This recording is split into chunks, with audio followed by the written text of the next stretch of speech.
හඳහන බලමු YouTube චැනලයට ඔබ සැම සාදරයෙන් පිළිගන්නවා.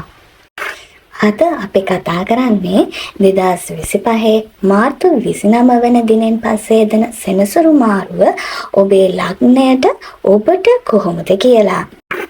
මේෂ ලග්නයෙන් උපන් ඔයාට සෙනසුරු ග්‍රහය කියන්නේ ඔයාගේ 10 වැන්න සහ 11 වැන්න අධිපති ග්‍රහය.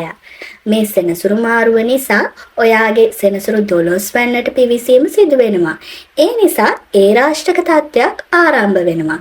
ඒ වගේම තමයි මේ 12 වැන්නට පැමිණෙන සෙනසුරු එහි සිටීමෙන් ඔබගේ කේන්දරයේ 2, 6, 9 යන කොටුවලට බලපෑම් එල්ල කරනවා.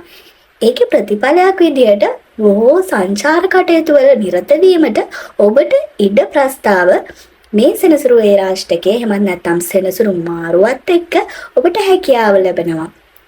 ඒ වගේම තමයි විදේශ සංචාරවල නිරත වීමට ඔබ තුල තිබූ අපේක්ෂා තියෙනවා නම් එහෙම ඒවා සඵල වීම මේ කාලයේදී සිද්ධ වෙනවා. බොහෝ කාලයක් විදේශ රටවල නතර වීමේ සිටීමේ හැකියාවද මේ කාලය තුලදී ඔයාට උදා වෙනවා. කෙසේ වෙතත් මේ සෙනසුරු මාරුවෙන් පස්සේ ඔබේ වියදම් තත්ත්වය නම් පෙරට වඩා බොහෝ සෙයින් ඉහළ යනවා. ඒ වගේම තමයි ඔබේ ආදායම ඉක්මවා ඔබගේ වියදම් වර්ධනය වීමට මෙම සෙනසුරු මාරුව හේතු වෙනවා. මේ නිසා සෙනසුරු මාරුවෙන් පසු ඔබ ඔබගේ මූල්‍ය තත්ත්වය කෙරෙහි ඉතාමත් සැලකිලිමත් වෙන්න ඕනේ. ඒ වගේම තමයි මේ සෙනසුරු මාරුවෙන් පස්සේ ඔයාට විවිධ සෞඛ්‍ය ගැටලු ඇති වෙන්න පුළුවන්. ඒ නිසා ඔබේ සෞඛ්‍ය ගැනත් ඔබ කල්පනාකාරී වෙන්න ඕනේ. එහෙම ඇති වෙන්න පුළුවන් සෞඛ්‍ය ගැටලු අතර ඇස්වල තියෙන වේදනාව, ඇස්වලින් කඳුළු ගලන ආකාරයේ ගැටලු ඇතිවීම, ඇස් පෙනීම අඩුවීම, පාද සහ පතුල් ආශ්‍රිත තුවාල ඇතිවීම, උලුක්කු ආදී ඇතිවීම මේ වගේ දේවල් ඇති වෙන්න පුළුවන්.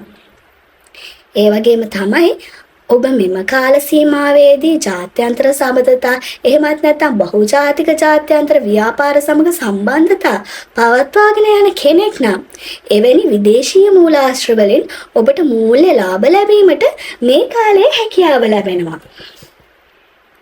තවද මේ සෙනසුරු මාරුවෙන් පස්සේ ඔයාට ඔයාගේ ප්‍රතිශක්තිකරණ පද්ධතියේ යම්කිසි දුර්වලතාවයක් දැනෙන්න පුළුවන්.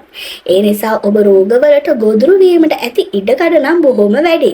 2025 ජූලි මාසයේ සිට නොවැම්බර් මාසය දක්වා සෙනසුරු ග්‍රහය වක්‍ර වෙලා ගමන් කරන නිසා මේ ගැටලුව තීව්‍ර වෙන්න පුළුවන්. ඒ නිසා ඒ කාලයේදී ඔබ වඩාත් ඔබේ සෞඛ්‍ය ගැන විශේෂ සැලකිල්ලෙන් යුතුව කටයුතු කරන්න ඕනේ. කොහොම වුණත් සෙනසුරු එහෙම වක්‍රව ගමන් කරන කාලය අවසන් වීමෙන් පසු ඔයාට යම්කිසි සහනයක් ලැබෙන්න පුළුවන්.